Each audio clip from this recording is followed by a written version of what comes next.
হযরত সুমাইয়া হযরত বেলাল যেমন ঈমান এনেছে, আনেওয়ালা উম্মত গো, তোমরা কোরআন থেকে শুনে নাও, তোমরাও ঠিক ওরকম ঈমান আনবা। যদি ওরকম ঈমান আনতে পারো, দুনিয়ার কোনো পরাশক্তি তোমাদেরকে ধ্বংস করতে পারবে না। তোমরা দুনিয়ার কোনো পরাশক্তিকে কখনো ভয় পাবা না।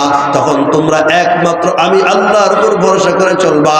দেখবা দুনিয়াটাও তোমাদের জন্য বিজয়ী হবে, আখিরাতে তোমাদের জন্য জান্নাত প্রস্তুত করে রাখা হয়েছে। হযরত সুমাইয়া যেমন ঈমান এনেছিল, তোমরাও তেমন ঈমান আনবা। হযরত সুমাইয়া কেমন ঈমান এনেছিল? মক্কার মধ্যে সবচেয়ে অত্যাচারী জালেম ছিল আবু জাহেল। আবু জাহেল আমার পয়গম্বরের চাচা হওয়ার পরেও আবু জাহেল নবীজিকে এতটা জুলুম আর নির্যাতন করেছে। আবু জাহেলের মতো এত দুষ্ট এবং খারাপ প্রকৃতির লোক পৃথিবীতে আর হয় নাই, আর হবেও না। এজন্যই বাবাজি আমার, আবু জাহেলকে আল্লাহ পাক এমন ভাবে গজব দিয়েছেন, কিয়ামত পর্যন্ত আবু জহেলের দলের লোকেরাও তাদের সন্তানের নাম আবু জেহেল রাখে না। ওই আবু জেহেল আমার নবীকে দুনিয়া থেকে বিদায় করে দেওয়ার জন্য, যে আবু জেহেল আমার নবীর উপরে কখনো উটের নারী গুড়িগুলো দিয়ে নবীজিকে ফাফর করে রেখেছে, নবীজিকে ধ্বংস করার জন্য আবু জেহেল বিভিন্ন কাফেরদেরকে লেলিয়ে দিয়েছে। যেই আবু জেহেল নবীজির সেজদায় পড়ে গেলে নবীজির উপর উটের নারী গুলো রেখে দিত, যাতে করে নবীজির সেজদায় ফাফর হয়ে মারা যান, দম বন্ধ হয়ে মারা যান। আল্লাহ পাক রব্বুল আলামিন বলেন, ও আবু জেহেল, আমি তো আমার মুহাম্মদকে এমন ভাবে বিজয় দান করব, আমার আল্লাহ বলেন মুহাম্মদকে এমন ভাবে আমি দিব তোমরা টেরও পাবা না। আমি তো আমার মুহাম্মদের প্রতি সন্তুষ্ট হয়ে গিয়েছি। পৃথিবীর যে কোনো শক্তি, যে কোনো সত্যতা আমার মুহাম্মদের বিরোধিতা করবে, কিচ্ছুই করতে পারবে না। আমার মুহাম্মদের প্রতি আমি আল্লাহ সন্তুষ্ট হইয়া ঘোষণা করে দিলাম, ওয়ালা সাউফা ইউতিকা রাব্বুকা ফাতারদা। ও নবী, আপনাকে আল্লাহ পাক রব্বুল আলামিন এত দান করবেন। কাফেররা যত অত্যাচার আর জুলুম করুক না কেন, কিন্তু আল্লাহ পাক রব্বুল আলামিন আপনাকে এত দান করবেন, ইসলামের এত বিজয় দান করবেন, আপনি সন্তুষ্ট হয়ে যাইবেন। হযরত সুমাইয়া ঈমানদার ছিলেন, নবীজির প্রতি ঈমান এনেছিলেন। কেমন ঈমান? হযরত সুমাইয়া যখন ঈমান আনলো, হযরত সুমাইয়ার ছেলে হযরত আম্মার ঈমান আনলো, হযরত সুমাইয়ার স্বামী ইয়াসার ঈমান আনলো। হযরত সুমাইয়া তারা সপরিবারে যখন মুসলমান হয়ে গেল, এরা ছিল দরিদ্র মানুষ, দুর্বল মানুষ। আবু জেহেল চিন্তা করলো, সেই মুহাম্মদের প্রতি সুমাইয়ার কত বড় দুঃসাহস। একজন দুর্বল দরিদ্র মানুষ হওয়ার পরেও আমাদের মতো বড় বড় লিডারদেরকে বৃদ্ধাঙ্গুল দেখাইয়া মুহাম্মদের প্রতি নাকি আবু জেহেলকে ছেড়ে মুহাম্মদের প্রতি নাকি সুমাইয়া ঈমান আনলো, এমনকি তার ছেলেও ঈমান আনলো। সুমাইয়াকে এমন শিক্ষা দিব গো, এমনকি সুমাইয়ার সন্তানকে এমন শিক্ষা দিব যাতে করে মানুষ শিক্ষা নিয়ে নেয়। যারা মুহাম্মদের প্রতি ঈমান আনবে তারা শিক্ষা গ্রহণ করবে। সুমাইয়াকে এমন ভাবে জুলুম আর অত্যাচারের স্টিম রুলার চালানো হবে যাতে করে মানুষ আর মুহাম্মদ সাল্লাল্লাহু আলাইহি সাল্লামের প্রতি ঈমান না আনে।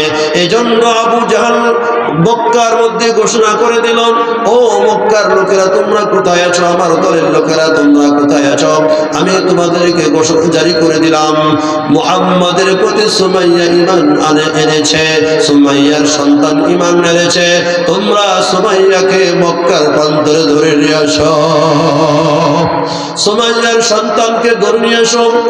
হযরত সুমাইয়াকে ধরে আনা হলো, সুমাইয়ার সন্তান হযরত আম্মারকে ধরে আনা হলো। আবু জেহেল তাদেরকে প্রস্তাব দিল, ও সুমাইয়া, তুমি যদি এখনো ঈমান থেকে আমাদের ধর্মে চলে আসো, মুহাম্মদের প্রতি তুমি ঈমানটা ছেড়ে দাও, তাহলে তুমি জানে বেঁচে যাবা। আম্মারকে বলল, আম্মার, তুমি তো ছোট মানুষ, তুমিও যদি তোমার মার থেকে আলাদা হও, ঈমানটা ছেড়ে আমাদের কাছে চলে আসো, তুমিও জানে বেঁচে যাবা।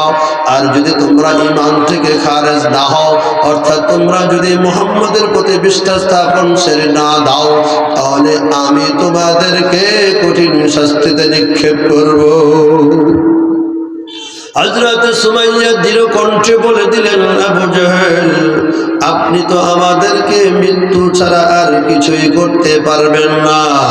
আমি সুমাইয়া আমার ছেলে আম্মার আল্লাহর জন্য, আল্লাহর নবীর জন্য, ঈমানের জন্য এরকম জান শত শত দেওয়ার জন্য আমরা প্রস্তুত। এই জন্যই তো আল্লাহ বলেন, قد أفلح المؤمنون, মুমিনরা সফল কাম হয়ে গিয়েছে। আল্লাহ কিন্তু আফলাহা মাজির সিকা ব্যবহার করেছেন, সফল কাম হয়ে গিয়েছে। এবার হযরতে সুমাইয়াকে যখন প্রস্তাব দেওয়া হলো, হযরতে সুমাইয়া যখন প্রস্তাবটা প্রত্যাখ্যান করলেন, এই দুষ্ট কুখ্যাত সন্ত্রাস আবু জাহাল, হযরতে সুমাইয়া একজন মহিলা মানুষ, তার হাত দুটিকে বাঁধা হলো, হাত দুটিকে বেঁধে একটা খুঁটির সাথে বেঁধে রাখা হলো এবং আরেকটা খুঁটির সাথে মুখামুখি তার ছেলে আম্মারকে বাঁধা হলো। আম্মারকে বাঁধার পরে আবার মক্কার দুষ্ট লোকদেরকে বলে দিল, ওহে মক্কার দুষ্ট যুবকরা, তোরা কোথায়? তোরা এই মুহূর্তে সুমাইয়ার শরীরের জামাগুলো টেনে ছিঁড়ে শরীরটাকে একেবারে বিভৎস করে ফেলবি, শরীরটাকে উলঙ্গ করে ফেলবি। আম্মার মায়ের সামনে বাধা, মা আম্মার সামনে বাধা। হযরত সুমাইয়া রাদিয়াল্লাহু তাআলা আনহার শরীর থেকে কাপড়গুলো টেনে টেনে টেনে ছিঁড়ে ফেলা হলো। এক পর্যায়ে হযরত সুমাইয়া পুরো শরীরটা কাপড় থেকে মুক্ত হয়ে গেলেন। কাপড়টা একেবারে ছিঁড়ে একেবারে কাপড়টা শরীর থেকে সরিয়ে ফেলা হলো। হযরত আম্মার বলেন, আল্লাহ আমার হাত বাঁধা, আমি এমন অবস্থার সম্মুখীন হব। আল্লাহ যদি এমন অবস্থা হয়তো মাটি আলাদা হয়ে যাইতো, আল্লাহ আমি যদি এই অবস্থাটা দেখাইয়া থাকবা। আবু জেহেল যখন আম্মারকে এই প্রস্তাব দিল, আম্মার মাকে জীবিত রাখার জন্য চোখের পানি ছেড়ে মার দিকে তাকাইয়ে বলে, মা আমি তোমাকে জীবিত দেখতে চাই। এই শয়তানগুলো, বদমাইশগুলো তোমাকে মেরে ফেলবে গো মা। আমি তোমার কাপড় নাই, তোমার শরীরটা উলঙ্গ করে ফেলছে, আমি তোমার দিকে তাকাইয়া রইছি মাগো। ওরা তো বলেছে যেই পর্যন্ত আমি তোমার দিকে তাকাইয়ে থাকবো ওই পর্যন্ত আমি তোমাকে জীবিত দেখতে পাবো মা।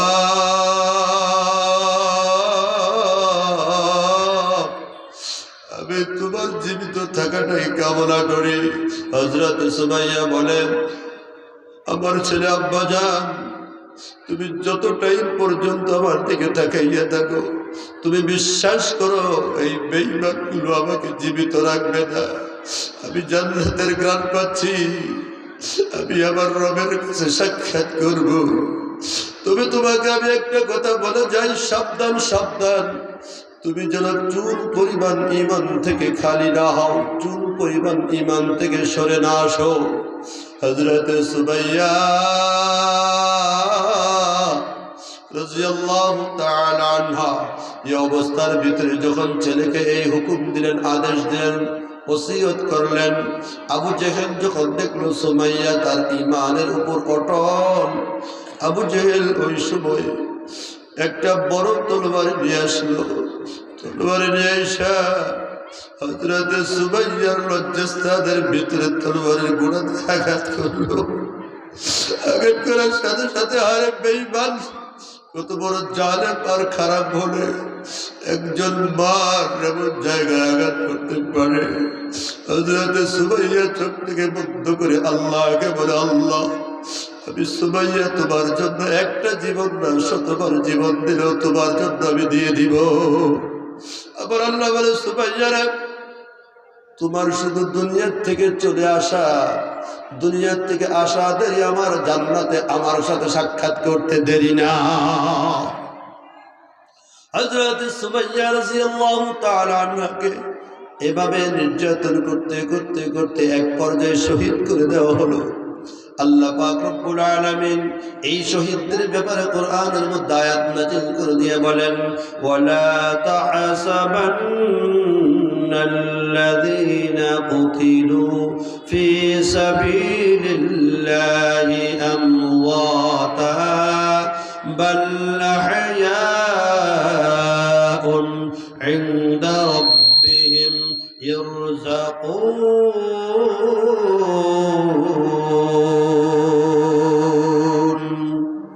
যারা আল্লাহর রাস্তায় শহীদ হয় এই শহীদদেরকে তোমরা মৃত ধারণা করিও না। এই শহীদগুলো জান্নাতের মধ্যে জীবিত। হাদিসের মধ্যে পয়গম্বর বলেন এই শহীদগণ জান্নাতের মধ্যে আল্লাহ পাক রব্বুল আলামিন সবুজ রঙের পাখির খাঁচা, সবুজ রঙের পাখির ভিতরে ভরে দিবেন। এই পাখিগুলো জান্নাতের যেই জায়গায় ইচ্ছা ওই জায়গার ভিতরে তারা ঘোরাফেরা করবে। এমনকি আল্লাহ তাদের ব্যাপারে ঘোষণা করে দিয়েছেন ওয়ালাকুম ফিহা মা তাশতাহি আনফুসুকুম ওয়ালাকুম ফিহা মা তাদউন নুজুলাম মিন গফুরির রহিম। আল্লাহু আকবার। এই সকল শহীদরা জান্নাতের ভিতরে আল্লাহ পাক রব্বুল আলামিনের নিয়ামতগুলো ভোগ করতে থাকবে এবং আল্লাহ পাক রব্বুল আলামিন তাদেরকে ঘোষণা করে বলবেন তোমরা যা চাবা তাই পাবা। আর এগুলো হলো তোমাদের রবের পক্ষ থেকে আপ্যায়ন। আল্লাহু আকবার। এই জন্য আল্লাহ পাক ঘোষণা করেন এই মুমিনরা যারা এতটা ঈমানদার, ঈমান থেকে চুল পরিমাণ তারা বের হয় না, ঈমান থেকে চুল পরিমাণ সরে আসে না।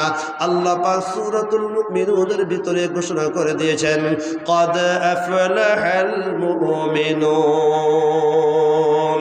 এই মুমিনরাই সফলতা অর্জন করেছে। সুবহানাল্লাহ। হযরতে সুমাইয়াকে বিবস্ত্র করে লজ্জাস্থানের ভিতরে আঘাত করে করে যখন মারল, আবু জেহেল মনে করলো আমি সুমাইয়াকে একেবারে শেষ করে দিলাম। আমার আল্লাহ ঘোষণা করে না না না, এদেরকে শেষ করো নাই, এরাই হলো সফল কাম। বরঞ্চ যারা আমার ঈমানদের বান্দা বান্দীদের বিরোধিতা করেছে আল্লাহ বলেন ওয়া ইন্নাহু লা ইউফলিহুল কাফিরুন। কাফেররা ভবিষ্যতেও, এখনো না, ভবিষ্যতেও না, অতীতেও না, সফলতা অর্জন করতে পারবেই না। তারা চিরস্থায়ী জাহান্নাম। আল্লাহু আকবার। এবার আসুন আল্লাহ পাক রব্বুল আলামিন সূরাতুল মুমিনুনের মধ্যে আল্লাহ পাক রব্বুল আলামিন মুমিনদের জন্য 7টা গুণ উল্লেখ করেছেন। কয়টা গুণ? 7টা গুণ উল্লেখ করেছেন। আল্লাহ পাক রব্বুল আলামিন সূরাতুল মুমিনুন যখন নবীজির উপর নাজিল করলেন অবস্থাটা কেমন ছিল? হযরত ওমর ইবনুল খাত্তাব বলেন নবী আলাইহিস সালাতু ওয়াস সালামের উপর ওহী নাজিল হওয়ার অবস্থা ছিল 3টা। কখন ওহী নাজিল হইতো নবীজির প্রতি ভুন ভুন শব্দ করে ওহী নাজিল হইতো, আবার নবীজির প্রতি কখনো ঘন্টির আওয়াজের নেই ওহী নাজিল হইতো, আবারও কখনো নবীজির পথে মানুষের তেলাওয়াতের মতো জিবরিল আমিন এসে তেলাওয়াত করে ওহী নাজিল করতেন। হযরত ওমর বলেন আল্লাহর পয়গম্বর নবী আলাইহিস সালাতু ওয়াস সালাম একদিন আমাদের মাঝে বসা ছিলেন। এমন সময় আমরা ওহী নাজিল হওয়ার বিশেষ এক অবস্থা দেখতে পেলাম। অতঃপর যখন ওহী নাজিল হওয়ার বিশেষ অবস্থা হলো মাছির ন্যায় ভুন ভুন শব্দ করে ওহী নাজিল হওয়া, এই অবস্থা যখন সমাপ্ত হলো তখন নবীজি আমাদের প্রতি তাকিয়ে বসলেন। বসার পরে নবীজি বললেন আল্লাহুম্মা জিদনা ওয়া লা তানকুসনা, আল্লাহুম্মা জিদনা ওয়া লা তানকুসনা ওয়ারহামনা ওয়া লা তুহরিমনা ওয়া'তিনা ওয়া লা তাহরিমনা আল্লাহ পাক রব্বুল আলামিনের হাবিব দোয়া করে বললেন, আল্লাহ আমাদেরকে দেন, আমাদেরকে বেশি বেশি করে দেন, আমাদেরকে মাহরুম করবেন না। নবীজি কতটা দয়াবান দেখেন, বিশেষ দোয়ার মধ্যেও নবীজি একার জন্য দোয়া করেন নাই। নবীজি বললেন, আল্লাহুম্মা জিদনা ওয়ালা তানকুসনা, আল্লাহ আমাদেরকে বাড়াইয়া দেন, আমাদেরকে কমাইয়া দিয়েন না। আল্লাহু আকবার। নবীজি দোয়ার ভিতরে সমস্ত উম্মতের কথা বললেন। নবীজি কেমন দয়াবান, এই জন্যই তো আল্লাহ কুরআনুল কারীমের ভিতরে ঘোষণা করেন, ওয়ামা আরসালনাকা ইল্লা রাহমাতাল লিল আলামিন।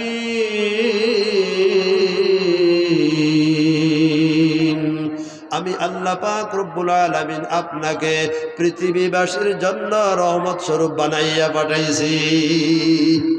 নবীজি কেমন দয়াবান, নবীজি দোয়ার মধ্যেও আল্লাহর কাছে আমাদের সকলের কথা আল্লাহর কাছে উল্লেখ করলেন। নবীজির একা উল্লেখ করলেন না, ওখানে দোয়ার মধ্যে নবীজি বললেন, আল্লাহ আমাদেরকে বাড়াইয়া দেন, কমাইয়া দিয়েন না।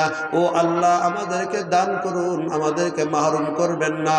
ও আল্লাহ আমাদেরকে প্রাধান্য দান করুন, আমাদেরকে কখনো বেইজ্জতি করবেন না।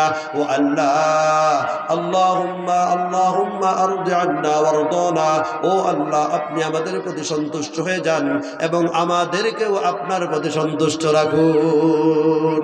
তাফসীরে কাবীরের মধ্যে রওয়ায়াত আসছে, অতঃপর নবীজি যখন বললেন এই দোয়াগুলো বলার পরে হযরত নবী করিম সাল্লাল্লাহু আলাইহি ওয়াসাল্লাম হযরত ওমরকে ডাক দিয়ে বললেন, ওমর তোমরা কি জানো এখন কি নিয়ে এসেছিল জিবরাইল? নবীজিকে উত্তরে হযরত ওমর বললেন, আল্লাহ এবং আল্লাহ রাসূল ভালো জানেন।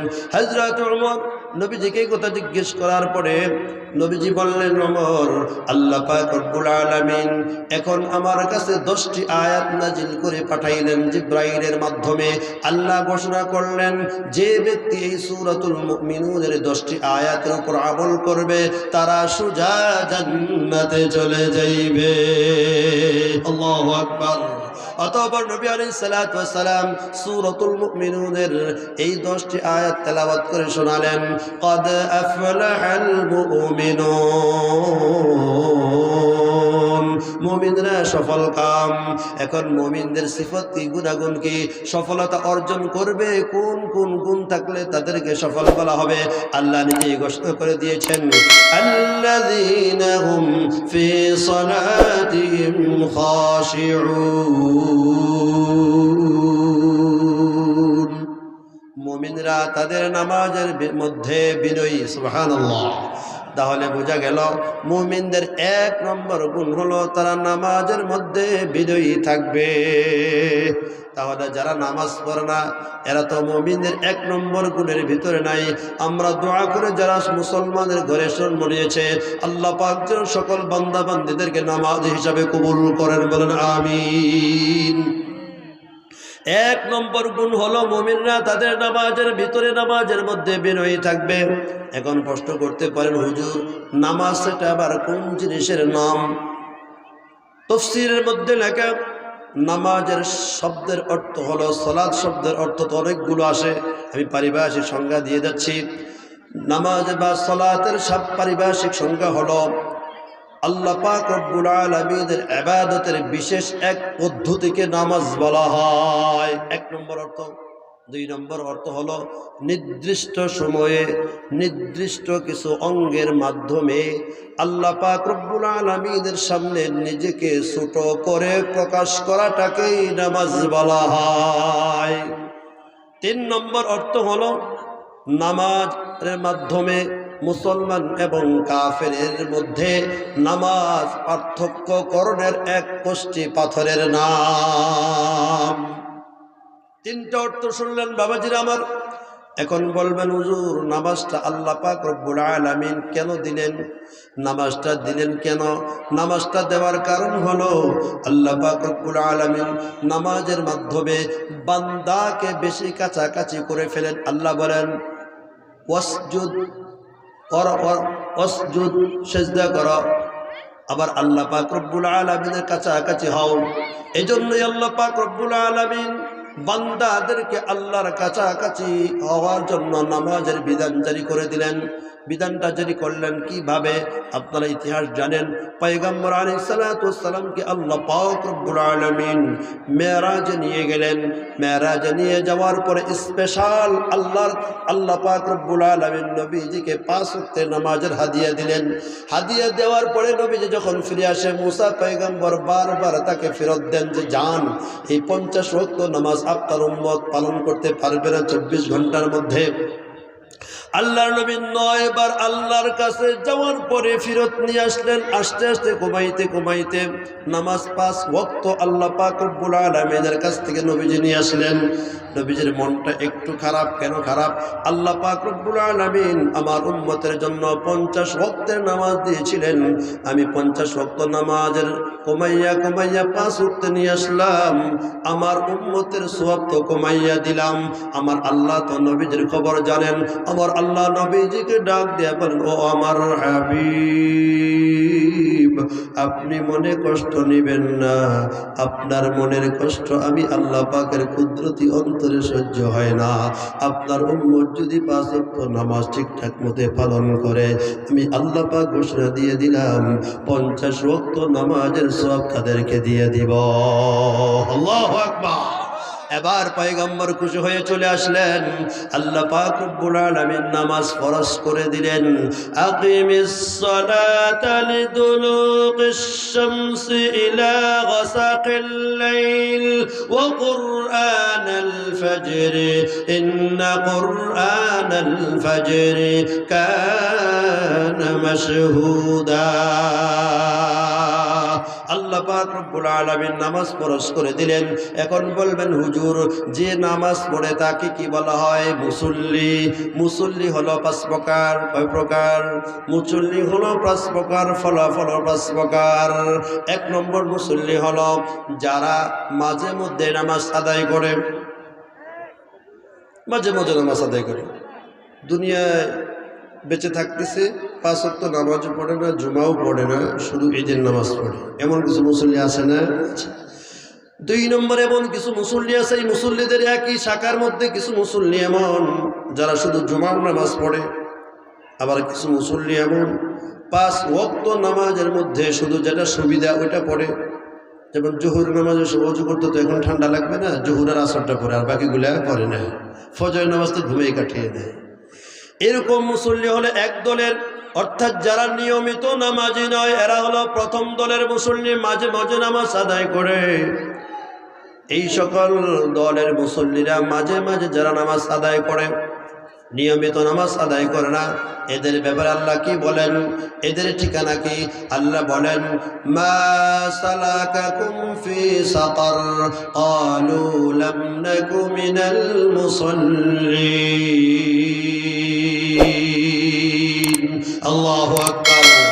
এই সকল লোকগুলো মাঝে মাঝে 1 ওয়াক্ত 2 ওয়াক্ত নামাজ পড়তো, ঈদের নামাজ পড়তো বা জুমার নামাজ পড়তো। এই 1-2 ওয়াক্ত নামাজ পড়ার পরেও লোকগুলি জাহান্নামী। কেন? ওই যে অনেকগুলো নামাজ তারা আদায় করে নাই, ওই নামাজগুলো আদায় না করার কারণে শাস্তি ভোগ করতে হবে। তাহলে এবার বলুন বাবাজিরা আমার, এই লোকগুলো জাহান্নামে চলে গেল নামাজ পড়ার পরেও, এই লোকগুলো জাহান্নামে চলে গেল। তবে এই লোকগুলো যে পর্যন্ত গুনাহ আল্লাহ তাদেরকে শাস্তি দিয়ে দিয়ে পবিত্র করে ফেলবেন, তখন আবার বের হবেন, কারণ ঈমান তো তাদের আছে। তবে কতকাল সেটা আল্লাহ ভালো জানেন। 1 নম্বর নামাজের দল গেল। 2 নম্বর নামাজের দল হলো যারা নিয়মিত নামাজ আদায় করে, জুমার নামাজ আদায় করে, ঈদের নামাজ আদায় করে, 5 ওয়াক্তের নামাজও আদায় করে। এরা হলো 2 নম্বর দল। তবে এরা নামাজের মধ্যে গাফেল। 2 নম্বর দল হলো, বাবাজি ভালো করে বুঝবেন, প্রত্যেকের দরকার কথাগুলো। এই 2 নম্বর নামাজি হলো নামাজ নিয়মিত পড়ে, কোনো নামাজ বাদ দেয় না, কাজাও করে না, কিন্তু নামাজের মধ্যে গাফেল।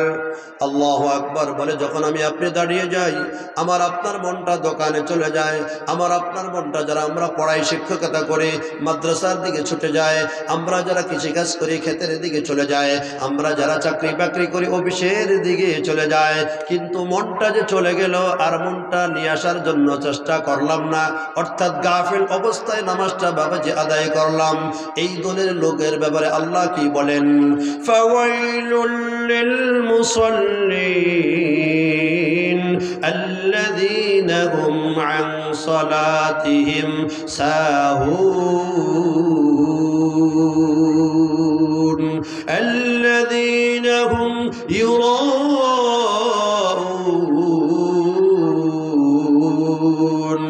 এই দ্বিতীয় দলের নামাজীদের ব্যাপারে আল্লাহ বলেন এরা হলো ওয়াইলুন।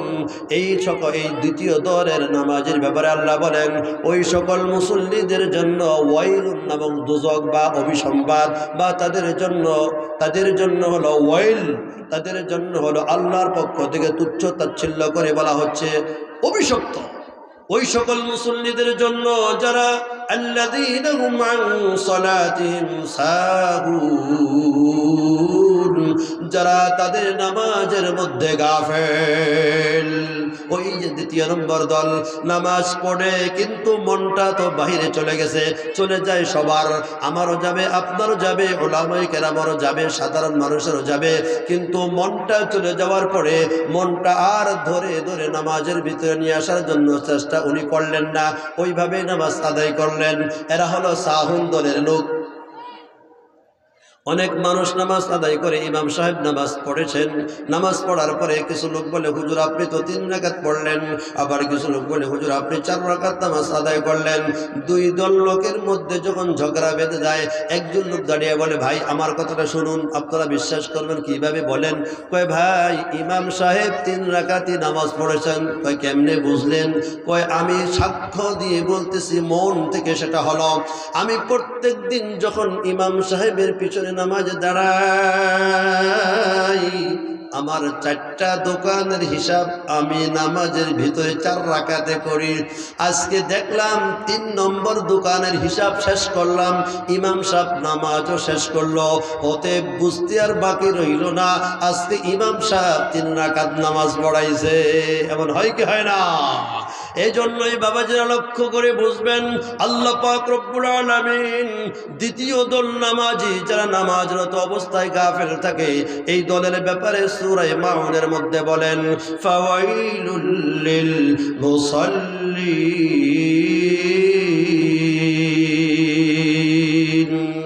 الذين هم عن صلاتهم ساهون। ওই সকল মুসল্লিদের জন্য তুচ্ছ তাচ্ছিল্যতার ওয়াইল নামক দুজক অভিসম্পাদ, যারা তাদের নামাজের ভিতরে গাফেল থাকে, আবার নামাজ পড়লেও মানুষকে দেখানোর জন্য নামাজ আদায় করে। এরা হলো দ্বিতীয় দলের লোক। এখন বুঝবেন হুজুর এই দ্বিতীয় দলের লোক নামাজ পড়লো, নামাজ পড়ার পরেও এদের ব্যাপারে আল্লাহ সাহুন বলে দিলেন, গাফেল বলে দিলেন। তাদের ফলাফল কি? তাদের ফলাফল হলো ওয়াইলুন নামক দুজক। তাহলে এই দ্বিতীয় দলের লোক গাফেল অবস্থায় নামাজ পড়ার পরেও দুজকে গেল কি গেল না? দুজকে গেল। তবে ওই যে গাফেলি পরিমাণ, যে পরিমাণ শাস্তি ওই পরিমাণ শাস্তি ভোগ করতে হবে। আল্লাহ যখন চাবেন ঈমান থাকার কারণে তাদেরকে আল্লাহ পাক রব্বুল আলামিন মুক্তি দিয়ে দিবেন। এবার তৃতীয় দলের নামাজি কে? তৃতীয় দলের নামাজি হলো বাবাজির আমার, যারা নামাজ আদায় করে, নামাজ আদায় করার মধ্যে মনটা যখন চলে যায়, চলে যাওয়ার পরে গাফেল থাকে না, মনটাকে ধরে টেনে নামাজের ভিতরে হাজির করে। আল্লাহু আকবার। এরা হলো তৃতীয় নম্বর দলের নামাজি ওয়ালারা, তৃতীয় নম্বর দলের নামাজি ব্যক্তিরা। মনটা যখন চলে যায় ধরে আনে কোথায়? নামাজের ভিতরে। এটা তো সাহাবায়ে কেরামের হয়তো নবীজি বলতেন, যখন তোমাদের মনটা নামাজ থেকে অন্যদিকে চলে যাবে তোমরা তখন মনটাকে নামাজের ভিতরে নিয়ে আসবা। এখন প্রশ্ন করতে পারেন হুজুর নামাজের থেকে মনটা কে ব্যবসা বা ক্ষেতের ভিতরে চাকরির ভিতরে নিয়ে গেল সেটা কে? সেটা তো চিনার দরকার। সেটাকে আল্লাহ তো বলে দিয়েছেন, আমি তোমাদের জন্য প্রকাশ্য শত্রু বানাইছি শয়তানকে। আল্লাহ তো আরো ঘোষণা করেন সূরা আরাফের মধ্যে, তোমাদের সেই শত্রুটা হলো কি? সেই শত্রু নিজেই বলেছে আল্লাহর কাছে, সুম্মা লাআতিয়ান্নাহুম মিন বাইনি আইদিহিম ওয়া মিন খালফিহিম ওয়া আন আইমানিহিম ওয়া আন শামাইলিহিম ওয়ালা তাজিদু আকসারাহুম শাকিরিন। আল্লাহু আকবার। এই ইবলিস, এই শয়তানটা আল্লাহর কাছে বলেছিল, আল্লাহ, লক্ষ কোটি বছর পর্যন্ত আপনার ইবাদত করলাম, একটা হুকুম না মানার কারণে আমাকে জান্নাত থেকে বের করে অভিসম্পাদিত করলেন, ইবলিস বানাইয়া দিলেন। আল্লাহ, আমি তো আপনার কাছে কিছু চাইতে পারি, আর আপনি তো ওয়াদায় আবদ্ধ, আপনি আমাকে দিবেন। আল্লাহ বলেন, কি চাস? ইবলিস বলল, আল্লাহ, আমি আপনার কাছে চাই, সুম্মা লাআতিয়ান্নাহুম মিন বাইনি আইদিহিম ومن خلفهم وعن أيمانهم وعن شمائلهم ولا تجد أكثرهم شاكرين। শয়তান আল্লাহর কাছে বলল, আল্লাহ, আমি আপনার কাছে চাই, আপনার নবীর উম্মতদেরকে ডান দিক থেকে আক্রমণ করব, বাম দিক থেকে আক্রমণ করব, সামনের দিক থেকে আক্রমণ করব, পিছন দিক থেকে আক্রমণ করে এদেরকে জাহান্নামে করব। আমার আল্লাহ বলেন, ওয়ালা তাজিদু আকসারাহুম শাকিরিন।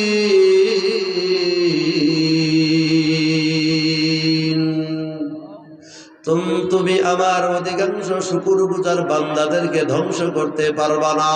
এবার শয়তান তো চেষ্টা চালাইবে। ওই যে 3 নম্বর দলের নামাজিরা যখন নামাজে দাঁড়ায়, মনটা নামাজ থেকে বিভিন্ন দিকে সরাইয়া ছিটাইয়া নিয়ে যায়।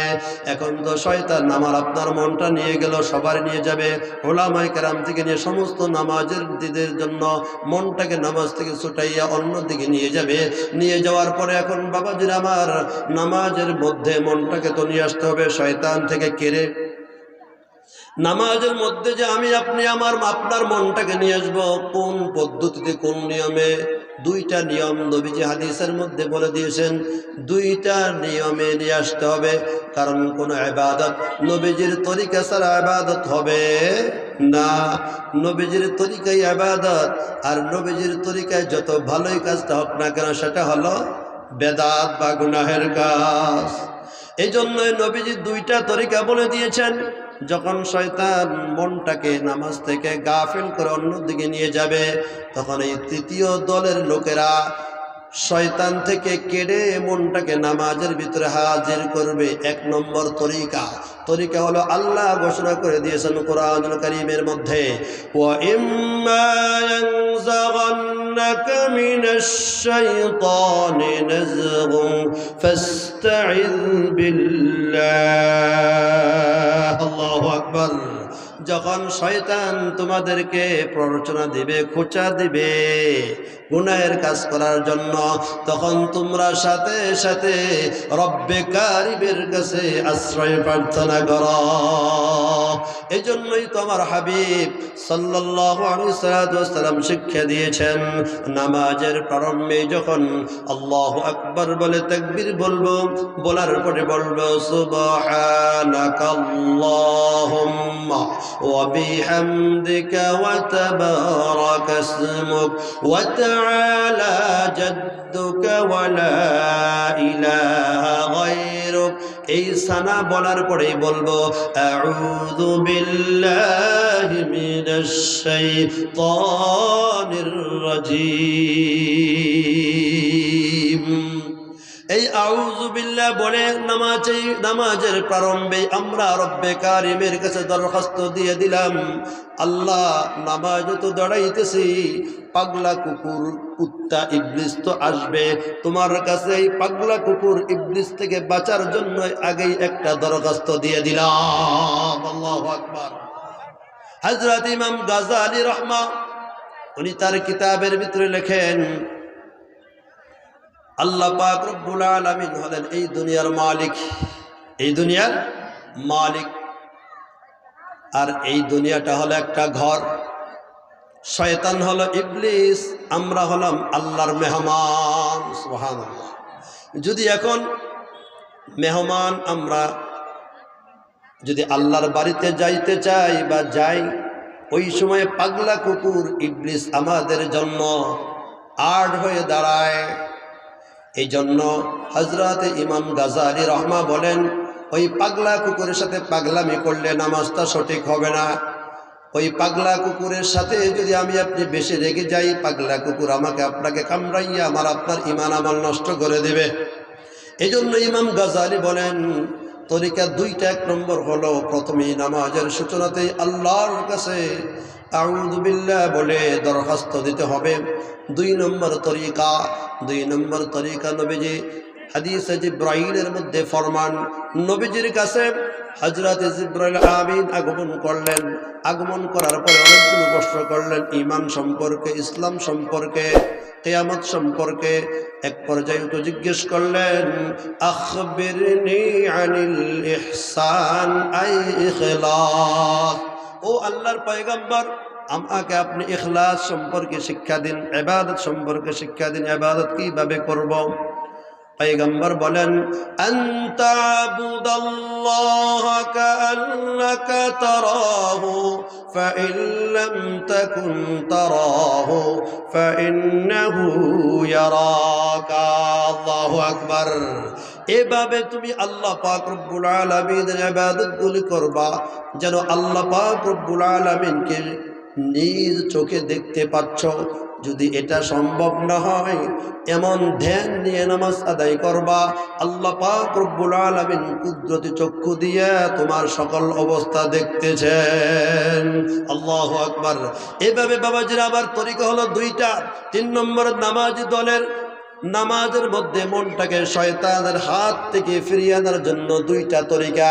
যখন দ্বিতীয় নম্বর তরিকার মধ্যে আমার আপনার মনটাকে ফিরিয়ে আনার জন্য বারবার চেষ্টা করে আমার আপনার মনটাকে নামাজের ভিতরে হাজির করব, যে নামাজ তো পড়তেছি, আমার রব তো আমাকে দেখতেছে, নামাজ তো পড়তেছি, আমার রব তো আমাকে দেখতেছে, আমার মন কোথায়?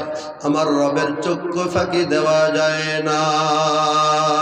লা ইউদরিকুহুল الأبصار وهو يدرك الأبصار وهو اللطيف الخبير। الله أكبر। দুনিয়ার থেকে মানুষ আল্লাহকে দেখতে পাবে না, কিন্তু আল্লাহ পাক রব্বুল আলামিন তার আরশ আজিম থেকে একেবারে জমিনের নিচে একটা ধুলি করা যদি এপিঠ থেকে ওপিঠ হয়, তাও সুন্দর সুস্পষ্ট ভাবে দেখতে পান। আল্লাহু আকবার। এই জন্য 3 নম্বর নামাজি ব্যক্তি যখন দেখবে আমাকে আল্লাহ দেখতেছেন, আমাকে আল্লাহ দেখতেছেন, এই জন্য বারবার শয়তান থেকে তার মনটাকে, ধ্যানটাকে নামাজের ভিতরে নিয়ে আসবে, নিয়ে ঈশা এভাবে এক পর্যায়ে মুজাহিদের অবস্থায়, যুদ্ধরত অবস্থায় শয়তানের সাথে নামাজটা শেষ করবে। আমার আল্লাহ ঘোষণা করেন, যারা এরকম শয়তানের সাথে বারবার কারাকারি করে মনটাকে কারাকারি নামাজের ভিতরে হাজির করে নামাজ আদায় করবে, আমার আল্লাহ বলেন এরাই হলো উলাইকা হুমুল ওয়ারিসুন,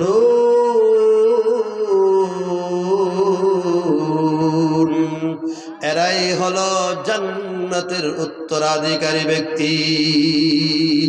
এবার শয়তান দেখলো, আহারে এতবার তার মনটাকে নিয়ে গেলাম, আবার সে আমার কাছ থেকে মনটা কেড়ে নিয়ে তার ভিতরে ঢুকাইলো, নামাজ পড়লো, এত টানা হেসরার ভিতরে নামাজটা পড়লো। আল্লাহ কি দয়াবান, করম করনেওয়ালা, যে আল্লাহ তাকে পুরাপুরি নামাজের সওয়াব দান করলেন। এখন আমি আর এই ব্যক্তির পিছনে অযথা মেহনত করব না, এখন আমি বাজারে চাষটালে অফিসে গিয়ে ওই মানুষগুলিকে নামাজ থেকে গাফেল করি। এখন যখন এই তৃতীয় দলের ব্যক্তি এভাবে শয়তানের ওয়াসওয়াসা থেকে নামাজ আদায় করতেছে, এই ব্যক্তি হয়ে যাবে চতুর্থ দলের নামাজি ব্যক্তি। আল্লাহু আকবার। এখন বলবেন হুজুর, নামাজ আদায় করার পরেও যে নামাজ অশ্লীল ফায়সা গর্হিত কাজ থেকে বিরত রাখে, কিন্তু নামাজ আদায় করার পরেও যে বিরত থাকে না, তাহলে এরা কোন দলের নামাজি? আপনারাই বলেন কোন দলের, প্রথম এবং দ্বিতীয় দলের। এদের ব্যাপারেই তো আল্লাহ বলেন, ইন্নাস সালাতা তানহা আনিল ফাহশাই ওয়াল মুনকার, নিশ্চয় নামাজ গর্হিত অশ্লীলতা ফাহশার সকল কাজ থেকে বিরত রাখে। এখন নামাজ পড়ার পরও যদি ফাহশা অশ্লীল গুনাহের কাজ করে, তাহলে আমরা বুঝতে পারবো এই মুসল্লি হলো প্রথম এবং দ্বিতীয় শ্রেণীর মুসল্লি। আল্লাহ পাক রব্বুল আলামিন সকল মুসল্লিদেরকে তৃতীয় এবং চতুর্থ দলের মুসল্লি হওয়ার তৌফিক দান করুন, বলে আমিন। এবার বলবেন, হুজুর 5 নম্বরের মুসল্লিকে?